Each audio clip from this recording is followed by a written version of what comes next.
नमस्कार, स्वागत है आपका यूट्यूब चैनल उल्टा चश्मा पर। लेकर आया हूँ आपका अपना कार्यक्रम विश्लेषण विद वानखड़े। महाराष्ट्र, चंडीगढ़, बिहार और झारखंड, इन 4 राज्यों के सत्ता बदलाव के पैटर्न को यदि मैं देखूँ या चंडीगढ़ म्युनिसिपल कॉर्पोरेशन के सत जो हुआ उसको मैं देखूँ, तो जिस भारत को मदर ऑफ डेमोक्रेसी कहते हैं, क्या हम चुड़ैल ऑफ डेमोक्रेसी तो नहीं बनने जा रहे हैं? लोकतंत्र को जहाँ ध्वस्त होते हुए दिखाई देता है, महाराष्ट्र में जो सरकार बनी, सर्वोच्च न्यायालय ने अपने टिप्पणियों में ये कहा कि ना राज्यपाल की सबसे बड़ी गलती थी कि अधिवेशन बुलाया और उस अधिवेशन में स्पीकर ने उससे भी बड़ी गलती की कि एकनाथ शिंदे के व्हिप को व्हिप माना। आगे सर्वोच्च न्यायालय कहती है कि यदि एक उद्धव ठाकरे ने इस्तीफा नहीं दिया होता और फ्लोर पे टेस्ट पे वो हार के बाहर जाते, तो आज हम सरकार में उन्हें वापस बिठाते। इसका मतलब वर्तमान सरकार गैर कानूनी है। वो गैर कानूनी सरकार पिछले 1 साल से चल रही है और अपना कार्यकाल पूरा करेगी, क्योंकि फिर उसके बाद सर्वोच्च न्यायालय तारीख पे तारीख, तारीख पे तारीख, तारीख पे तारीख। चंडीगढ़ 2014 के बाद लोकतंत्र के तो मायने बदल गए थे, आजादी के मायने बदल गए थे, लेकिन अंकगणित भी नए तरह से परिभाषित होने लगा। ये चंडीगढ़ के मेयर के चुनाव में पता पड़ा कि जहां 16 का आंकड़ा 19 पे भारी पड़ता है, 16 का आंकड़ा 19 से बड़ा होता है और 16 पार्षदों के समर्थन वाला इंसान मेयर बनता है और 19 वाला हारा हुआ घोषित होता है, क्योंकि पीठासीन अधिकारी जिसके पीठ में दर्द था, सर्वोच्च न्याय यानी उच्च न्यायालय पंजाब हरियाणा के एक इंजेक्शन से वो ठीक हुआ। 30 तारीख को उन्होंने मतदान किया, लेकिन जब एक बार तय था कि मेयर किसको बनाना है, तो फिर ये मतदान वगैरह की ये प्रणाली कुछ मायना नहीं रखती। 8 मत रद्द किए और बगैर किसी को दिखाए वो चले गए। न्यायपालिका ने फिर समय मांगा, तारीख पे तारीख। 1 साल का समय है मेयर का, कोर्ट में केस उलझा रहेगा। 1.5 साल बाद निर्णय आएगा कि चंडीगढ़ के वो मेयर उस समय जो जीते गए थे, वो एक्चुअली गलत था, वो हारे हुए थे। तब तक वो मेयर पद का मक्खन खा चुके होंगे और जो बीजेपी को चाहिए लोकसभा के पहले उनका मेयर, वो हासिल कर चुके होंगे। बिहार, बिहार में लालू यादव आरजेडी, नीतीश कुमार जनता दल यूनाइटेड और कांग्रेस एक छोटे नंबर के साथ इंडिया गठबंधन की सरकार में वहां थे। लालू पे लगातार ईडी का प्रेशर, लालू नहीं टूटते तो बेटे को टूटो, बेटा नहीं टूटा तो पत्नी को, पत्नी नहीं टूटती तो बेटियों को उलझाओ। पूरा परिवार ईडी के नोटिस पे।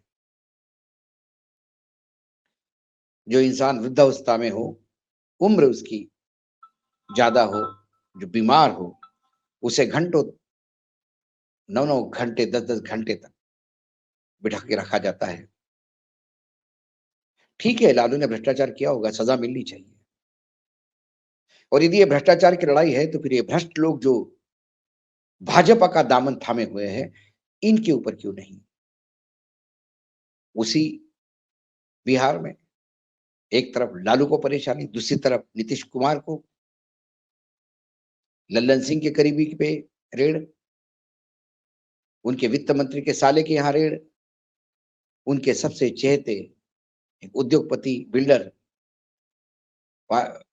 विधान परिषद के सदस्य शाह साहब, इनके घर पे रेड, उनको जेल, साथ में एक ला डायरी।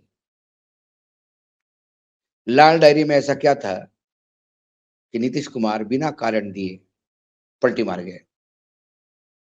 पहली बार नीतीश कुमार को बहुत तकलीफ जा रही है ये बताने के लिए कि उन्होंने आरजेडी को क्यों छोड़ा। आरजेडी भ्रष्ट थी तो ये पहले भी आपको पता था, भ्रष्टाचार के आरोप इन पे है, तो आप आए क्यों? मुझे काम करने नहीं दे रहे थे। ये तो नीतीश जी बोल नहीं सकते, क्योंकि नीतीश जी ने आरजेडी के साथ सत्ता संभालने के बाद अपने मन से सरकार चलाई। जो उनको चाहा उन्होंने चाहा वो किया। जिस आरजेडी के मंत्री का विभाग बदलना था बदला, लेकिन एक आवाज तक नहीं आई आरजेडी से। हंसते हुए उन्होंने कहा कि मुख्यमंत्री का ये अधिकार है कि वो मंत्रिमंडल में फेरबदल कर सकते हैं और हमें सब मान्य है। यदि नीतीश कुमार ये कहते हैं कि आरजेडी उनको काम करने नहीं दे रहा था, इसका मतलब वहां सिर्फ आरजेडी अपने मनमानी से काम कर रहा था। तो फिर ये 4 लाख नौकरियां दी, ये जो जातिगत जनगणना की, 75% रिजर्वेशन दिया, 2 लाख रुपए परिवार को घोषित किए, ये फिर आरजेडी को जाना चाहिए पूरा क्रेडिट, क्योंकि नीतीश को तो ये काम करने नहीं दे रहे थे। या ये काम नीतीश करना चाहते थे और बीजेपी करने नहीं दे रही थी, इसलिए आरजेडी के साथ आए। कुछ तो बताना होगा नीतीश बाबू, बताने की स्थिति में नहीं है। जैसा नीतीश इधर-उधर हो जाएँगे, फिर लाल डायरी लाल आँखें दिखा देगी। और सोरेन, जो किसी डायरी से नहीं डरे, किसी रेड से नहीं डरे, उन्हें अरेस्ट किया गया उस लैंड डील के लिए जो ना बेची जा सकती है, ना खरीदी जा सकती है। ना उसका बेचने का, ना खरीदने का कोई रिकॉर्ड है। सिर्फ किसी की कंप्लेंट है और एक गवाही है। उसके बलबूते पे एक नया पैटर्न चल रहा है। एक सरकारी गवाह सामने लाया जाता है और वही दिल्ली में भी वही हुआ। एक गवाह सामने आया, उसने कहा 100 करोड़ रुपए, मान लिए 100 करोड़ रुपए। उन्होंने कहा मैंने दिए, मान लिए दिए। उन्होंने कहा ये भ्रष्ट है, मान लिया भ्रष्ट है। अब एफिडेविट तय करने लगे कौन जेल में जाएगा और कौन नहीं, क्योंकि उस एफिडेविट पे न्यायालय भी चुप रहता है और ईडी नाचने लगती है। ऐसा ही एक एफिडेविट। और उसके बाद सोरेन जब जेल गए तो सोरेन के पार्टी ने एक नया नेता चुन लिया। इंडिया गठबंधन के तमाम दलों ने उसका समर्थन किया। 47 विधायकों के समर्थन के साथ जब वो राजभवन जाते हैं तो राजभवन मिलने का समय नहीं देता। फिर वो राजभवन को समय मांगते हैं, पूरे देश में थू-थू होती है, तो फिर राज्यपाल समय देते हैं 5 लोगों का आने का। ये 5 लोग मिलते हैं, सारे कागज देते हैं, कहते हैं माय लॉर्ड आप चाहे तो 47 लोगों को आपके सामने परेड करवा सकते हैं। राज्यपाल हंसते हुए कहते हैं सोचने दो मुझे। वो वापस चले आते हैं। उन्हें पता नहीं आज ऐसी स्थिति है कि मुख्यमंत्री ने इस्तीफा दिया, वो केयरटेकर मुख्यमंत्री नहीं बन सकते क्योंकि वो जेल में है।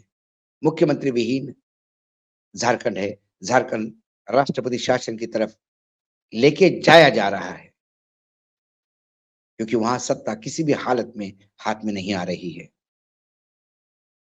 ये लोकतंत्र है नयम, जो रात को प्रधानमंत्री को नींद से उठाकर, राष्ट्रपति शासन हटाकर, मात्र एक कागज के सहारे अजित पवार और देवेंद्र फडणवीस को शपथ दिला सकते हैं महाराष्ट्र में, सुबह सुबह भोर में। वो तत्पर राज्यपाल इसी बिहार के, झारखंड जिसका पार्ट हुआ करता था, जहां नीतीश कुमार इस्तीफा देते ही फिर से मुख्यमंत्री बनने के लिए इस्तीफा दिया, चट इस्तीफा, पट शपथ विधि। यहां राज्यपाल महोदय कह रहे हैं सोचने दो मुझे। इसलिए मैंने कहा कि मदर ऑफ डेमोक्रेसी चुड़ैल ऑफ डेमोक्रेसी तो नहीं बनने जा रही। देश वही है, लोग वही हैं। देश चुड़ैल नहीं हो सकता। ये जो नेता है, ये अपने स्वार्थ के लिए देश को बदनाम करते हैं, देश को इस लेवल पे ले जाते हैं, क्योंकि देश की बेइज्जती नहीं होती जब रुपए की कीमत नीचे आ जाती है, डॉलर बढ़ता है तो देश की बेइज्जती हो जाती है। ये मैंने नहीं, इन्हीं भाजपा के नेताओं ने कहा जो सत्ता में बैठे हैं। देश की बेइज्जती नहीं होती, लेकिन लोकतंत्र की माँ जिसको कहते हैं, द मदर ऑफ डेमोक्रेसी जिसको कहते हैं, उसमें जब डेमोक्रेसी की रोज हत्या होती हो और निर्मम हत्या, सरेआम हत्या होती हो, तो फिर करे तो क्या करे? ये हत्या करने वाले मदर तो नहीं हो सकते। इसीलिए मैंने कहा आज 2024 का समय बहुत भयानक समय है। 2024 में चुनाव नतीजे कुछ भी आए, सरकार मोदी जी की ही बनेगी, क्योंकि फिर पैटर्न चलेगा चंडीगढ़, पैटर्न चलेगा महाराष्ट्र, पैटर्न चलेगा झारखंड। आज इतना ही, कल फिर आता हूँ किसी विषय के साथ, तब तक के लिए नमस्कार। देखते रहिएगा यूट्यूब चैनल उल्टा चश्मा।